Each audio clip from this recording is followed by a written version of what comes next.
Hello and welcome to our program. I'm Lana Kay, and today we have with us one of my favorite guests. Let's welcome Diane Mason to the show. Diane, I'm so glad you came back and are with us again today. Thank you for inviting me. Well, thank you for coming. Diane is our Boone County Extension Agent for Family and Consumer Sciences at our University of Kentucky's Cooperative Extension Service. And that sounds like a big, long title, and it is. But most people here in our county and in Boone County call it the Extension. And of course, that's located on Kentucky 18 and Camp Ernst Road. So you may have caught some of her important articles in our Boone County Recorder, and this one, this isn't one of them, but it's something that I asked her to talk about today. It's not her expertise, but she's going to just try to cover a few of the bases on GMOs. So as consumers, we see this label, non-GMO, in our grocery stores many, many times on products. So Diane, you know, for most of us, we just know a non is probably not good for us, but what exactly, tell us about this GMO. What does it stand for and what does it mean? Well, GMO usually stands for genetically modified organisms, and it just means that we've used genetic engineering to alter DNA in a product, and everything that's living has DNA. So, but genetic engineering means that we were very specific about the DNA that we altered. And GMO is a real general term. I think a lot of people are trying to get away from that. We may see genetically engineered more in the future. So genes, genetic genes, have been modified. Modified means we're changing something that was pure and now it's modified, so it's different from its original form. And then organisms can be either plants or animals. Correct. So this is what it is. The genes have been modified. Correct. And so foods from genetically engineered plants are regulated by the FDA. Is that a good thing? So that has to be safe.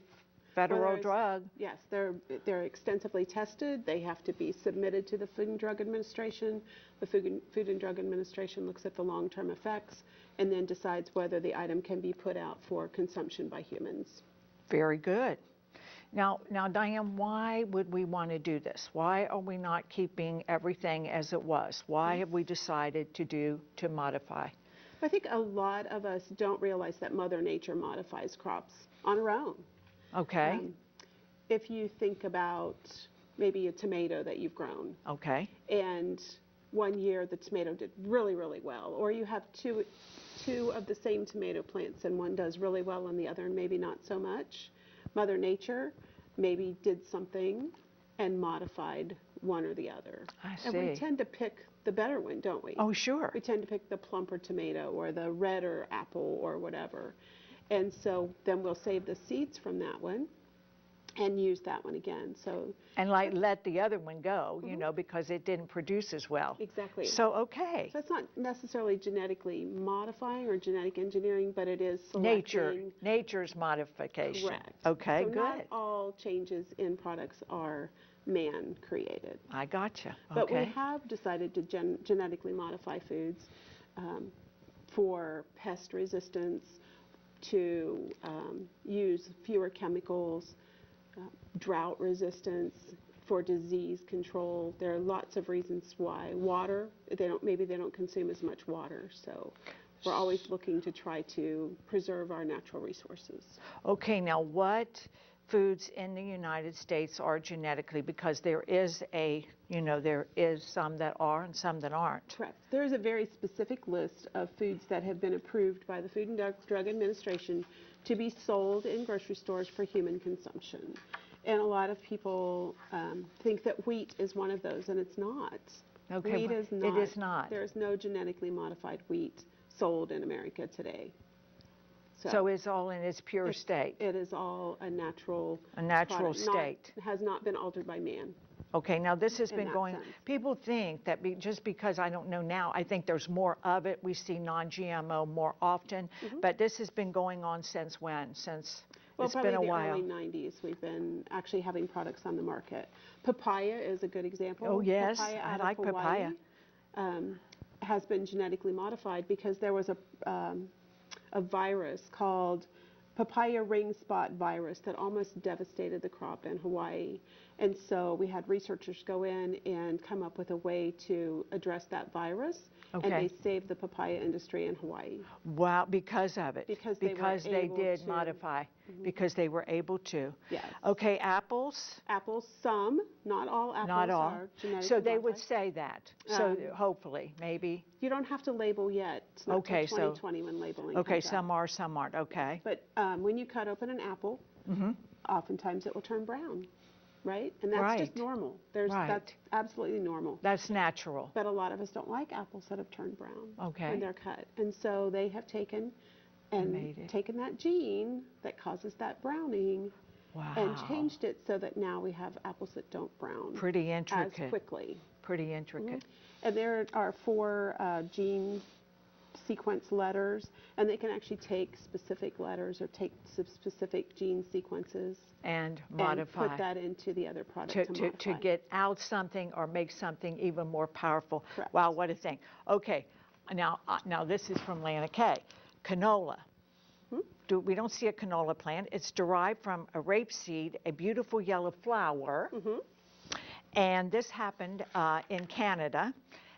It's developed from these flowers in 1956-57 in Canada. The name Canada, and the ola, like from Mazola. Back in they were calling ola as oil, so canola. And that's been genetically engineered and developed here in 1998, and it made it disease and drought resistance. So isn't that good? 87% I think is, because I thought, well, when we see things, we don't think, Diane, of canola. What is in canola? And it is also because for its benefit, for our benefit of drought and disease resistant. So that's what most of the time they want to do. They're really looking to improve nutrition, to decrease the amount of chemicals that have to be used on a product. Those types of things. They're really trying to help improve the crops. Nutrition, a good example of that. They're rice, if you think about rice. Yes, okay. And so in a lot of the Africa, there's a lot of rice consumed. But white rice as we know it is not terribly nutritious. No. It is nutritious, but they have night blindness in Africa. Okay. And night blindness can be caused by a deficiency of vitamin A. Okay. So they have taken and making golden rice. Which is added vitamin A to that actual rice that's growing, so that when people eat rice, they're getting more vitamin A in their So diet. that's a very good thing. Well, it can be. They're studying it because they're trying to see if they can get enough vitamin A to make a difference. Okay. Maybe there's not enough vitamin A consumed in a serving to really help their eyes. Right, but that is something that could change the nutrition for a significant amount of the population in this world. That's so good. Okay, now Diane, I'm wondering about this. Can organic section produce contain GMOs in our organics? Ooh, I don't know the answer to that question. I don't think it could, but I'm not sure, because that would just mean it wasn't sprayed, or I don't know, but I just wondered about that. Yeah, there are very specific rules about organic, but organic can be sprayed. Yes, it's just not as... It has to have, there are certain sprays and certain things that can be done to organic and still be called organic. Very good, very rules good about to organic. understand. Okay, now, but I never see corn in the organic section, never. But that doesn't mean, maybe I can't believe I missed it, because as I go by, I kind of look over there. Do you have any thoughts on that? I have not specifically shopped for corn in the organic section. Field corn and sweet corn are genetically modified in America. The majority of it is. Popcorn is not. But how can that be? I know you've told me, we've talked a little bit before the show. How can it not be? Because it's from a corn kernel. But there are different types of corn. There's field corn that grows. Okay. The really big kernels that they dry. Okay. And it's used for feed for animals. Okay. So that we call field corn. Then we have sweet corn. And field corn doesn't have a lot of sugar. It was grown because it's high starch. More for animals. Then we have sweet corn, which we love. We tend to eat a lot of that. Yes.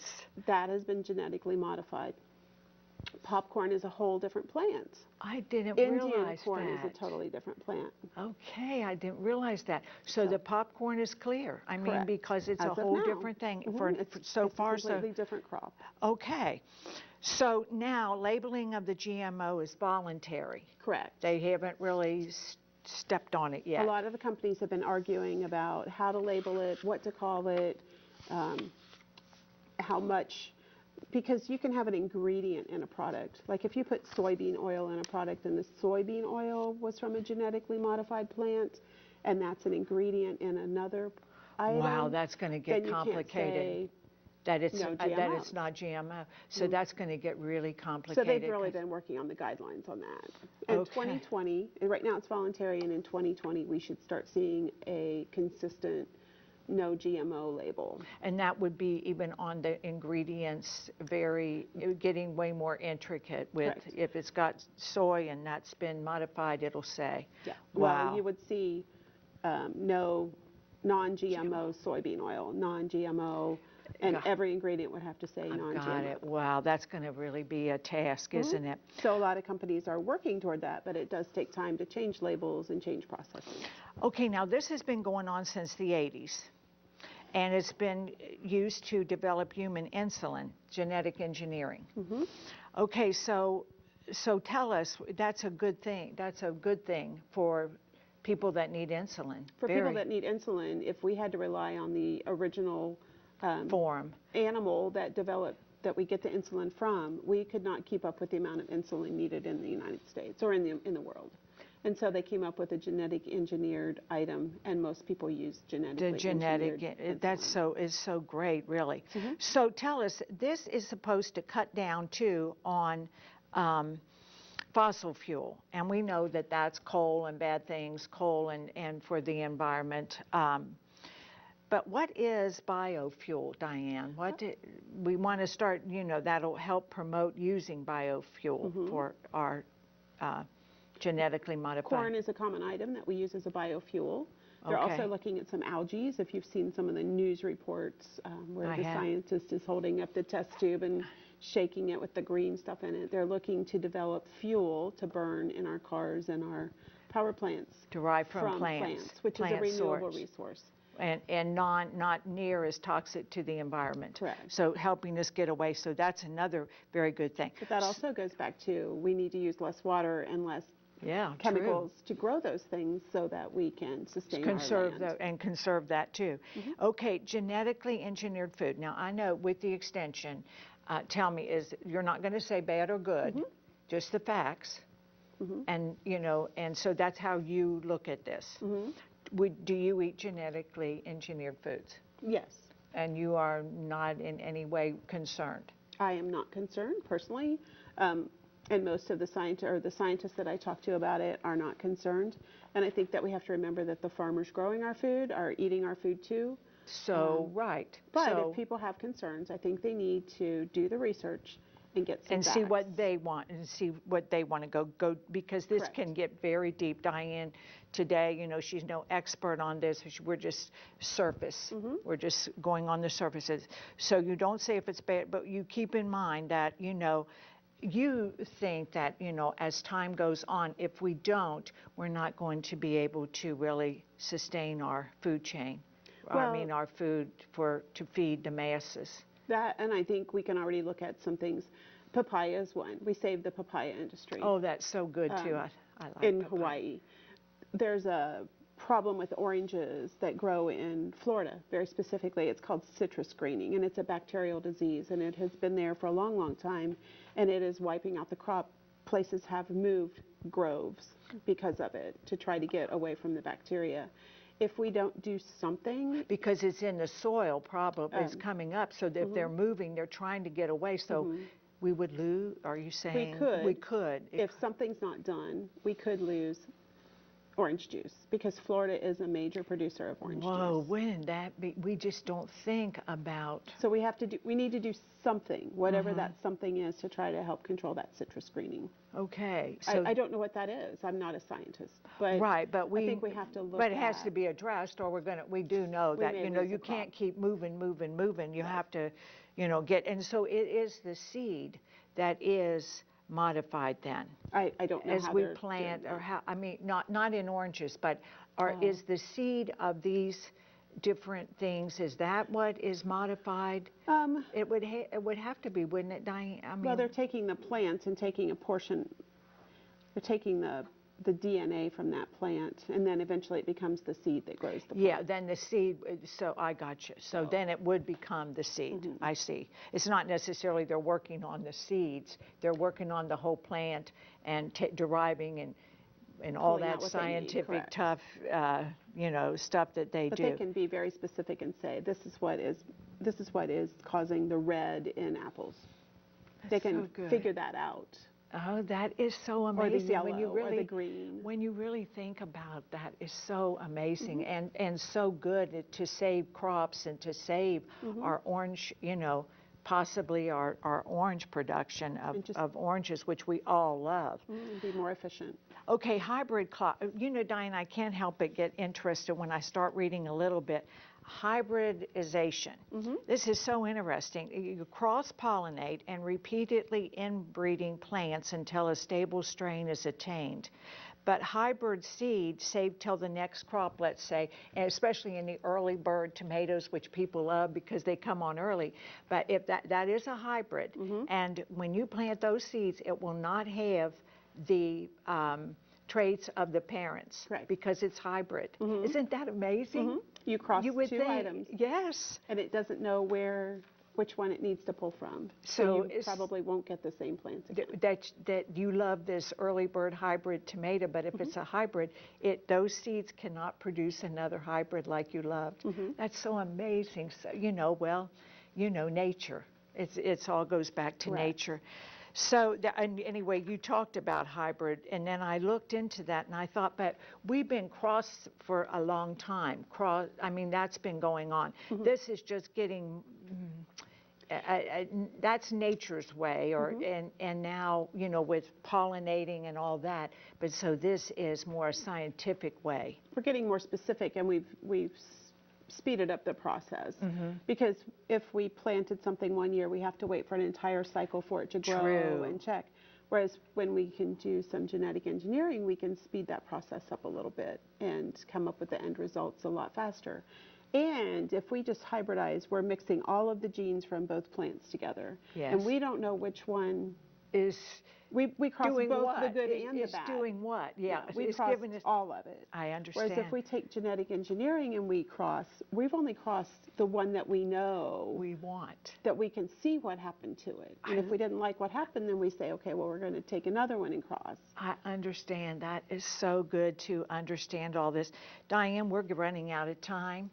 Anything else you want to add to our viewers? And I want you to come back. Okay. Well, Soon, very soon, because you've written another great article I want to explore. So tell us what you'd like us to end with, Diane. well, I will say that we have I think this is a 12-page publication on genetic engineering, and it does do some great explanation on what types of products are in there, the benefits, the challenges, and again, it's finding the information that people need to research before they make those decisions. That's so very good.